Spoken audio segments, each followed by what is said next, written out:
Hello. Yeah. Sorry for the technical delays. Things are happening. We sorry, this way. Right there.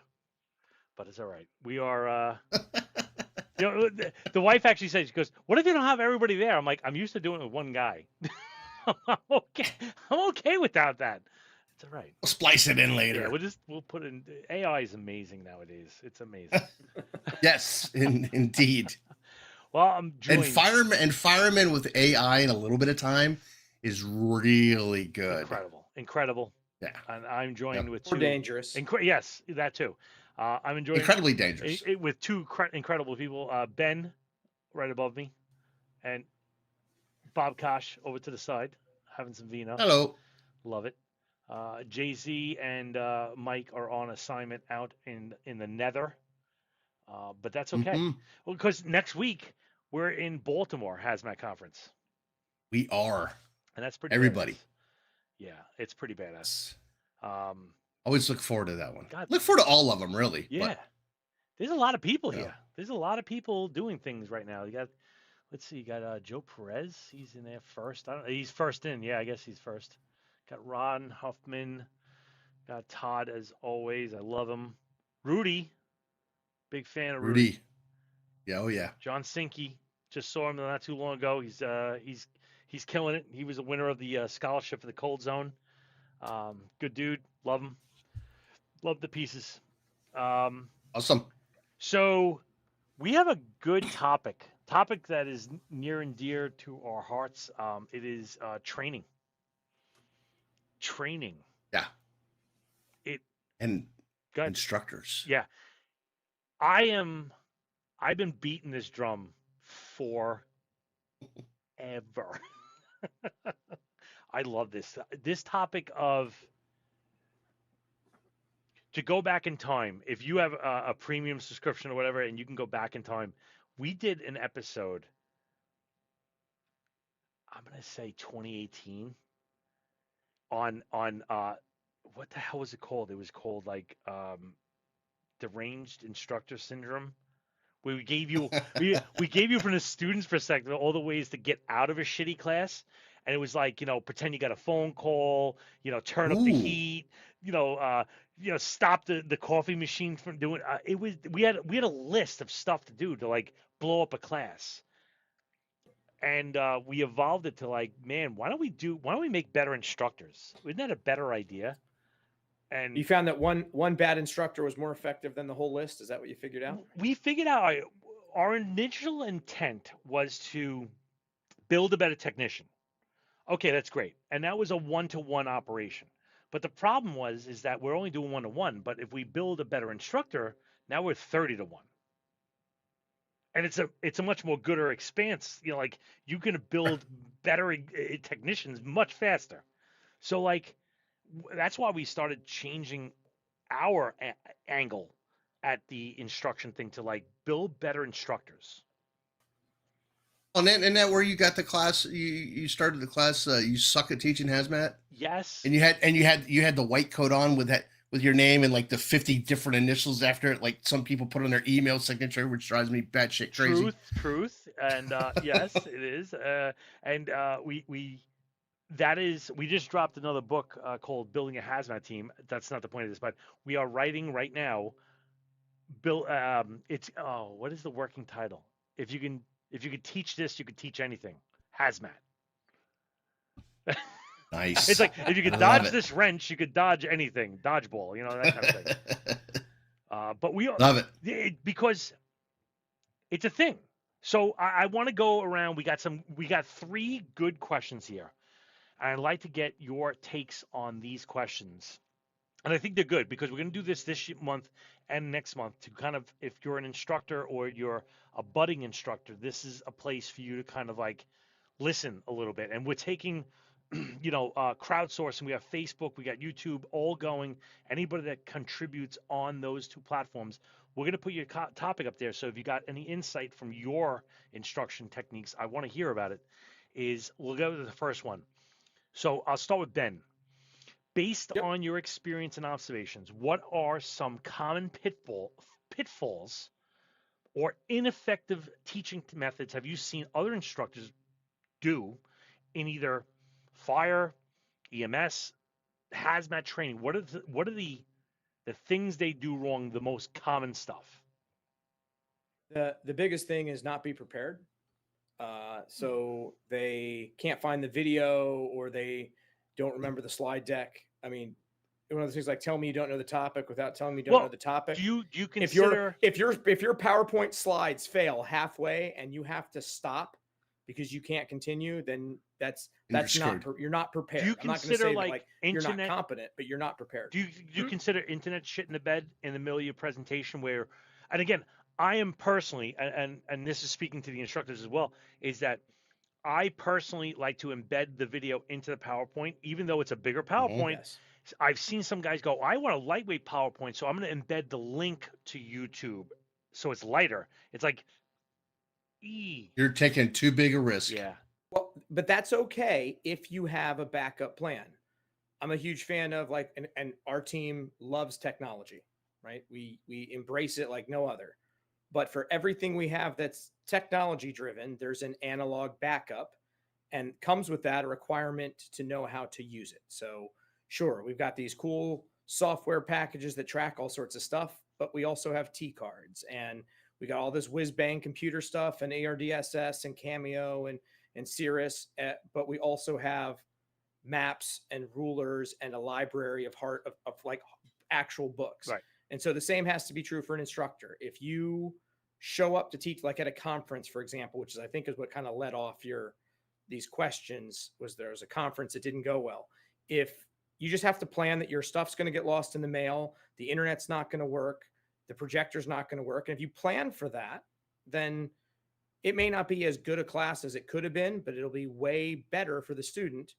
And some of the best classes that I've taken were, guys that were operating in, post 2020 and teaching with an overhead projector just because it's their thing. And so, yeah. And I think that there's something to be said for, like I said, just preparedness, right? Like, I'm not mad if your PowerPoint breaks or the computer crashes. I'm mad if that's the only way you could teach that and you don't have any other wherewithal or ability to try and pass on that knowledge, and that's my thing. That's the huge pitfall, is you should know your material well enough that if the PowerPoint dies halfway or the video doesn't show, that you can just keep going. Well, and in a perfect world, the students may not even know that there was a problem. I found that kind of like Broadway. I found that instructors don't know if their clicker works for PowerPoint deck. For example, like if you were to export your PowerPoint, your slide deck, to a PDF, like a document, and then hit the button, does it flip the pages? And the answer is yes. So yeah, that's your backup, is to have a PowerPoint and to have a PDF. Whereas if something goes wrong, PowerPoint breaks, whatever the hell it is, you have this slide deck and you go click, click, click, and it still moves it. You just lost the animation. That's all you did. Right. I take what I have from the cloud, whatever class I'm getting ready to teach for that conference, whatever. I put it on my laptop, so it's there. I don't have to rely on the cloud. I also have a backup on a portable hard drive that I carry. So because I'm a big believer having a backup to the backup. So anyway, I like pace planning, right? Primary, alternate, contingency, and I use escape. Some people use emergency, but you just gotta have extra plans. I use don't fuck up. That's it's funny you say that. That was my number one rule. Anytime somebody got assigned to me on 101 or on Tower 9, I said, you know what the number one rule is? And the senior guy would look at the new guy and go, don't fuck up, kid. And that's it. It's for my hazmat 2 brethren that'll be watching this at some point. The official policy is, if you do the thing and you do it right and you don't fuck it up, it just works. And that's a quote from the YouTuber JonTron, and it's just accurate. Like, just it is. Do it right. Don't fuck it up. I think one of the biggest things that I see instructors not doing, and I'm going to say this is easily the number one thing, is the instructor isn't reading the room. Right. Like Yeah. there is, and I say that with just like, oh, well, he's not reading the room. There is so many different levels to this, and I can't really articulate it all in this one show. Is that there is your speed of delivery, your level of delivery, your pace of delivery, and the speed and pace. Oh, it's two. Those are two different things. Like, Right. so when I'm delivering, I'm watching subtle facial cues that people don't even understand they're doing. And, you know, when you get better at this and you start delivering a lot, and then you start watching these gauges, like in the beginning, when somebody tells you a gauge and you're like, watch the facial expressions, you're like, I can't do that. There's 700 things I got to do at once. I can't do the 701st thing. But once you get that 700 thing and you're like, holy crap, there's a huge, that's where you hit that level of like, um, delivering at the right pace, regardless of the room. I always think of like a delivery is like, it's much like the firefighter calamity, right? It was a Swiss cheese model. You know, if all those bubbles didn't line up just right, we didn't have this death or whatever the hell it is. Well, if you don't have a great instructor with a great deck and a great bunch of visuals, and most importantly, the great audience, you will not have a great delivery. So, like, people like, I could be the best instructor with the best deck, best slide deck. I mean, parades are being given, babes are weeping. There's like statues are being, but if the audience sucks, it's garbage. Like, Right. Have you ever The delivered a the conference stars have to align. presentation on the last day oh, at the last session? oh yeah, Ah, dude, I sucks. think Like that group where Hate you've it. got one student and you're like, I'm going to do this just for you. We're going to have a good time. And they're like, Or go to the "My bar. ride's Yeah. not here yet, man. Like, I'm just here because my ride didn't show up." And you're like, oh, I okay. I think the worst slot is right after lunch. Yeah. The 1,000 carb headline, I think that's the worst one, but we do have a couple in here. These are good. Reading word for word off the slides, not knowing the content is worser. Yes, thank you. That's true. And to expand on that one just a little bit, what is worser than that is when the instructor goes down a rabbit hole and then says, that they just get discombobulated and they go, hold on, wait, stop. I gotta reset, or hold on a minute. Let me backtrack and get back to. That's horrible. Do better. Do better. And I do a little checklist. Number one, and this by far, first show up. That's key, right? We've had instructors who are like, I'm tapping out today. Not us personally, but I've been in classes like that. Number two, plug in your computer. Oh yeah. Nothing, because I'm telling you, I have watched instructors get halfway through whatever class they're teaching, and all of a sudden, bloop, or the best part is Windows update, right? I've seen that too. And the blue circle of death. Yeah, I've seen that. I try to update the night before, but I have a soft spot exactly. because I've seen that happen out of nowhere. I forget what TV show it is. I'm sure someone will post it. They're like trying to land something off this from space, and they're trying to calculate the trajectory, and all of a sudden it's like updating. He goes, I'll be able to calculate that for an hour. And they're like, well, when do we need it by? He's like, 20 minutes. 5 minutes. And I gotta say, and then I'll pass it off. My number one pet peeve is the instructor that spends 30 minutes in the intro talking about themselves. Oh. Here's a tip for you. Nobody gives a shit. Nobody cares. And I start off every class with Bob Koshik, retired after 30 years. I smoke cigars, I drink bourbon, play golf. You want to know anything else? Ask me a break. Yeah. That's it. Yeah. You're done. Nobody cares who you are for 30 minutes. I've seen some instructors out there do 10 minutes of a 90-minute presentation on themselves.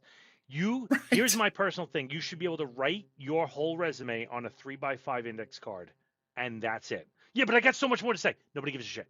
They're not here for your index They cards. don't care. They're here for the show. Give it a show, right? Thank you to Raymart from Philippines. Nice to see you, Jeff That's Wynn. I'm not going to read the word slide for word for word, but then they read the slide word for word. for word And, for word. yeah, don't do that. That's True. That is called a document.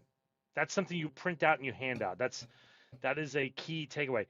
The instructor giving the war story after war story. Yes, if you give war story after war story, you have no content. You're a filler. That's your Right. whole job, is to hold the attention. If you're doing a war story to tie it into something, I don't have a big problem with I that. like that, because that's the goal of the war story, is to tie A Right. to C, with B being that war story, Yeah. and that's a lot more in depth than we have time for right now. It is a truly, oh, he's from the Barrio. Oh, Barrie. Yeah, Ontario. Ontario. Yeah, where I come from, the Barrio is French. the shithole. So That's a Bronx, right? yeah, it's a Spanish Harlem or something. right. So, all right, next question. What are some, I'll start with Bob on this one. What are some reoccurring complaints or frustrations you've heard from students about other instructors? Oh, good one. One would be the instructor tells the students, I'm dragging ass today. I've been up all night, or something like that. You just tell they're just not really into it. They haven't drank enough bang bang drinks or whatever the hell it is. What's another one? Yeah, this is a part-time gig. Really? Yeah. It's like, yeah, hey, everybody's here. Cool. Yeah, it's just a part-time gig.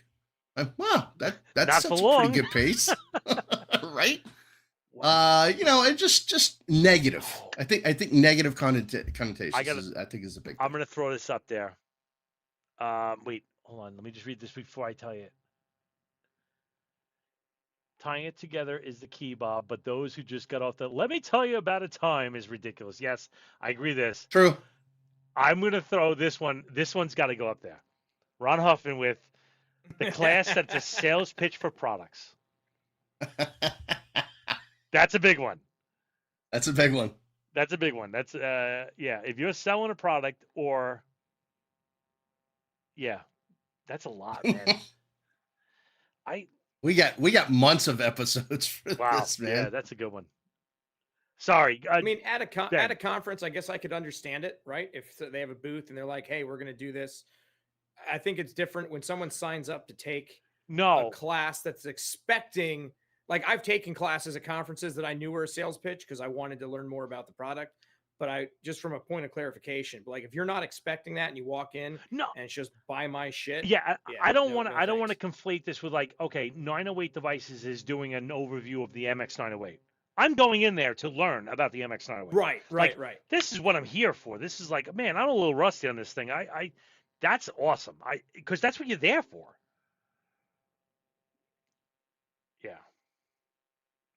What do you got? I think another pet peeve is instructors that start off by saying, I just got like we have this locally quite a bit. I got qualified to teach this just because there's lots of classes. I'm not really an expert in this. It's like, well, then why are you here? Like, tell me you're here for the paycheck without telling me you're here for the paycheck. Like, yeah, I've gotten ones where it's like the other guy curses too much, and I'm like, really? uh-oh. Curse more than me? I'm like, dude, yeah, like, I've gotten guys that have out cursed me, and that's impressive, I think. And you and Mike? Oh, I don't know about Mike. I haven't taught with Mike very much, but I will say, yeah, that's a hard thing to do. I use F-bombs like commas. That's a good one. Have you been to Bob? There's two Bobs here, so I'm going to assume it's Bob Kosh. Have you been to Ontario for OMRA? I have. Bob, have you? I have not. Not yet. Hopefully next year. So Bob Kosh to OMRA, phone that one in. Rudy, the introduction should not be longer than the presentation. Amen. Yeah. Yeah, if you got to, that's one of my things is like the first social contract you have is the title. Get them in the seats with the title. You have them for about 2 to 3 minutes, and then your resume keeps in the seat for maybe another 2 to 3 minutes, which means you have about 6 to 7 minutes to sink them in the seats and make them want to stay there. Which Right. means after your resume, you better bring some fire, or they're gonna do the whole, "Oh, it's my kids. I'm sorry, I gotta take this," and they're gonna Chief's on the phone.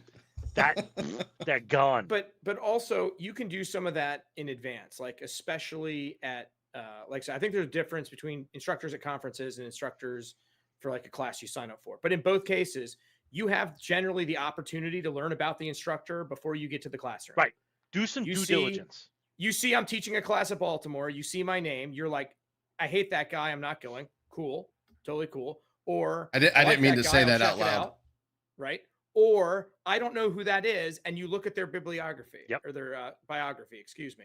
Well, maybe bibliography too. Who knows? If he's dead. From a different end, right? But I don't feel like you need to like if you have to explain who you are, like they've already gotten into the seat, you know.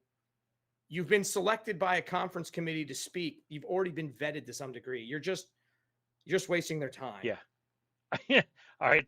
A couple more. Instructor stuck behind the podium and never moves. Yeah. Oh, I can't stand that. And on the other I side, can't stand still anyway. on the other side, I've seen Mike. He will do laps around the room just to make people uncomfortable, and it's very funny to do it. Like people like they're watching like a NASCAR race, and it's like, okay, it's funny. I like that. I think it's That's one of the things that I like when Derek and I teach, because he's on one side. We actually had to determine which side's which, and it kind of stuck for different reasons. But we feed off each other, and I think anytime you have a chance to co-teach with somebody, oh yeah, it's good interaction. but it takes practice. Plus, it keeps the student doing this, It takes and practice. it does. And we've been doing it together for years, so it's pretty good. Not that we don't screw up every now and again, but nobody knows but he and I. You know. Yeah. So here's a great question from Rob: is what do you think about having exchange of ideas with the class, such as how do you deal with your position? Oh yeah. Such as what do you deal with in your position? Are you? I'm assuming Rob's saying about the debate. And his next thing is, I think this might be the follow up, is that he teaches commercial and industrial teams, so it helps me to reach them on their level. I think he's talking about putting them in the situation, like and again, he can correct me if I'm wrong, but you know, you lay out a scenario and say, okay, this is a scenario. What do you do? And then shut up. And that's the other thing is if you're going to ask a question as an instructor, shut up and let them answer. Right. Yeah. Yeah, I like that. This is from Jack Hansen. I don't know about this one. Hazmatresource.com. I've never heard of it. I will check that out. I'm writing that down right now, actually. Hazmat Resource. We're going to check that out. I don't know what that is. It could be just a bunch of dick pics. I don't know. That'd be funny. It's pics of bungholes, actually. Yes. Jeff Wynn. How about instructors that haven't updated their pitch in 10 years? Yeah. Yeah. I'll add to that instructors that haven't kept up with changes in standards. Like the standard changed last year and you missed it. Like you got to stay on top of that. Yeah. Well, you know, and I'll say something too, is just because you're an instructor, and this has been our motto for years. When you're through learning, you're through. Right. And I know Bobby does and others do. We still sit in classes at conferences. You have to. So just because you're an instructor, don't think you're almighty. You still need to, because you might pick up a nugget here and there that, I didn't think about that. You're just the student in the front of the classroom. That's all. That's it. You're the lead student. Excellent point. All right. I'm going to throw the last one out for the night. What are some aspects of instruction that you believe that are often overlooked or not given enough attention to by the instructors in the field? I'll start with Ben. I think that the biggest change for hazmat has been the risk-based response, right? Science, facts, circumstance. Are you talking about adding risk-based response to the title of every single class everybody puts out now, or are you talking about? No, that's Okay, no. just What I'm talking about is What I'm talking about is that like that seems to be the like trend so right now. yeah. Yeah, no. No, but like when you're developing scenarios for students, all like think about like a written test. We say, what color is this drum? And you got 4 choices, as opposed to laying out a scenario and then letting the students work through it and understanding that there is no gotcha, there's only one right answer. I think that's overlooked. I think too many people, they look at like a test, which is really, in my opinion, the test is the true evaluation of the instructor, not of the student. If the student didn't get the material, that's the instructor's fault. Yes.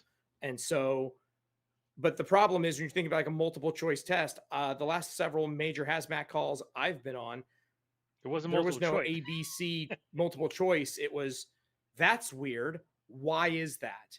And so we're not teaching that enough because we have too many classes that are still point fact, just one directly to the other, as opposed to, I mean, just because you say the words risks based doesn't mean you're actually learning. I mean, that's a separate skill that should be both separate and included in all the topics, right? Like we just had Bob up in Lancaster, and he's like, give a scenario, and then he let the students talk their way through it. Like it wasn't like, here's the absolute way this has to go. It's like, picture, I don't want to war story it, but it's almost like Golden Girls, like picture it, Sicily. You're like, picture it, you're on this call, you get this reading, here's the scenario, work through it, and then let them talk their way through it as an evaluation tool instead of just, the meter alarms, the LAL for the meter alarms at what percent, and it's like 1, 5, 10, 20. Right. It's Like regurgitation.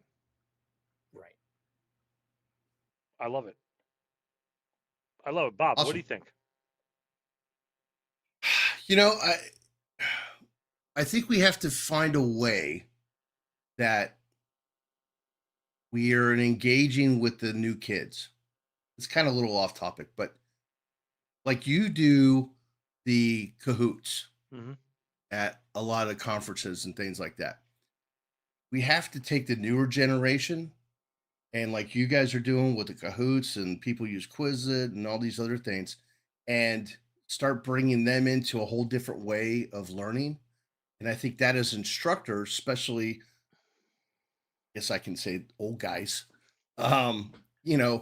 we're bringing all that in, and a lot of people don't do that. They don't get it. So I think anytime you can, and I know it's a little off the question, but I think anytime you can bring something new to the plate, so to speak, you got a better chance of hitting a home run. I agree. So going with what you put up there for that, let me read closer because I'm old. Greg Scott put, correlating history, but also I'll tell you who, I don't mind name dropping him. He deserves some credit. Joey Portash, who actually won one of your, the first one, as I recall. The first one. I get to teach with him quite a bit, and he puts a ton of homemade memes into his presentations, and that resonates with the Zenners and the whatever Gen Alpha, whatever, I don't know, whatever they're calling them. I don't want to insult anybody. I don't need a bunch of angry emails, but they relate to that because that's what they're scrolling on their phone anyway.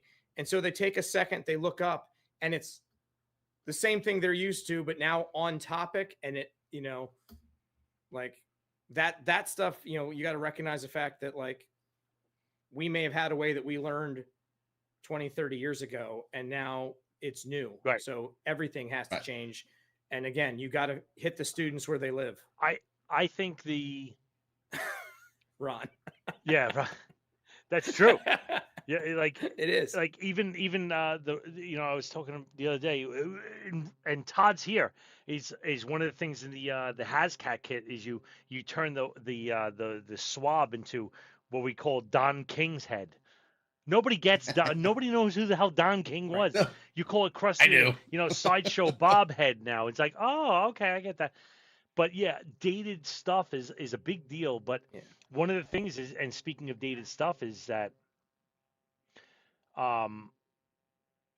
as you get out, you have a shelf life. Chemical and physical properties is not changing. Delivery of materials is not changing. But boots, suits, gloves, meters, technology, all the cutting edge Techniques. techniques is all changing. NFPA, OSHA, just everything is moving on. And if you're, and this is by myself and Bob as well. It, we have a shelf life, and what's Yeah. going to happen is you're going to stop being able to go out and do all these front-facing classes where it's like, oh, I'm doing, you know, whiz bang 5,000 meter. No, I'm going to be falling back to chemical and physical properties or techniques or overviews. And the thing is that if you as a buyer, you as a chief or an organizer of purchasing the classes, do your due diligence on those guys that are doing this stuff. If you're buying a class from a guy that has gotten out 15, 20 years ago, are you getting the current stuff? Because it is a unicorn old dude that is staying up on old stuff. I mean, listen, I'm on NFPA 470 and I'm on the committee with guys that are retired 10, 15, 20 years ago. Some of these guys are really dialed in. But that's like the 30 guys in the country that are. Right. Like it's not a lot of dudes. So like I'm not shitting on people, but I'm just saying, like, if you're one of the things that's overlooked is that instructors aren't putting enough staying on top of stuff. It takes a lot of effort. It's like I'm retired and I'm going to enjoy my retired life. I get that. But you're Mhm. also like, if you're not reading and staying up on NFPA and all the new meters and watching the podcast, dude, they ladle it into your face now. Yeah. it's it's easier. I'm not saying it's easy. I'm just saying it's easier. But instructors have to be on it, man. They cannot take a second off. If you take a second off, Yep. you're gonna lose, and somebody's gonna call you out, and Oh yeah. and you're gonna have nothing to say about it. You're gonna be like, "Yep, that's on me, man. Sorry." Well, that's Yep. another thing is like always, you talk about at one point I thought we were going to talk about like disruptors, like, people that just want to pick a fight, right? But I think part of that is you should know your material well enough that you could defend it like a thesis. And I'm not saying you should. I'm not saying you should engage in that, but you should be able to on break very quickly when a student says, "Well, I think it says this." You should be able to be like, "Well, it's OSHA 1910 120 and it's in this section and here's where you can find it." And so that builds a lot of credibility, but you have to be right. You can't spout off random Oh numbers yeah. and pray that nobody checks in on it. But that's how well you should know your material, and that comes with researching your material and making sure that it's still current. I'm not. We were talking before the show that like for example, it's still going to be lithium ion batteries. Everything is going to be this right up until it's not, and then there's going to be something new, and then you got to be ready. New flavor of the month. New flavor of the month. Yeah. As senior instructors, guys that have gotten off the job specifically, you have to be realistic and not only what you're doing, what you want to put into the job, and Mhm. where you want to be. And I'm perfect. I'm speaking about myself. I'm looking at myself. I'm like, I am 2 years out, and I go back to hazmat, and I talk to the guys, and I'm like, they're like, oh yeah, we're doing this and this, and I'm like, oh Jesus, I didn't even know. Can you show me that? Can you? And I asked the new guy, can you give me a little tutorial? And he's showing me this tool, and I'm like, that's fucking brilliant. How did they do? How did we live without this thing? And it's like, that's just matter of fact for them. And now you go to a Yeah. class and you're like, you're mentioning things like, man, yeah, if you just had this Komisiyama tool, you'd be, and they're like, and people are like, what the hell is that? And you're like, oh, it's this thing they've been using for like 2-3 years now. And you look like the bee's knees. Meanwhile, you didn't even know about it 20 minutes beforehand because you're stuck in the firehouse. It's like, Right. yeah. I think Good this stuff. is good. This is good stuff, and we have 3 more topics next month. Hoping Jay-Z is back from assignment in Europe. He's training the Europeans on healthcare products and beauty, facial beauty, and then Mike is getting a haircut. I think that's why he's not here. Next month's guest is Tyler, and I apologize. He gave me the captain's name. I apologize. I don't have his name in front of me, but they are coming on, and they were going to be spitting some fire as well. They had a little technical difficulties, and they're going to be back. So, I will be off reservation next month training out in the Midwest. okay. Well, there you go. And Andy won't be here. But if I can tune in, I will, just to heckle. And thank you once again to Ron Huffman and ResponderTraining.com for sponsoring the 2024-25 scholarships. And next year, starting July 1st, we're going to be doing a little bit differently. We're going to be looking for a bigger net of people and a bigger net of conferences in order to spread that joyousness across a bigger net. So we'll get back to you with those rules and regulations. And if you know somebody that is interested in sponsoring this show, the rates are reasonable, as they say. And we'll get your name and your likeness on this show, and we'll get good stuff. So thank you, Ben, and thank you, Bob, for being here. And you guys rock. See yous. And we'll see you next Tuesday. In fact, we'll see you next Thursday for fact. But yes.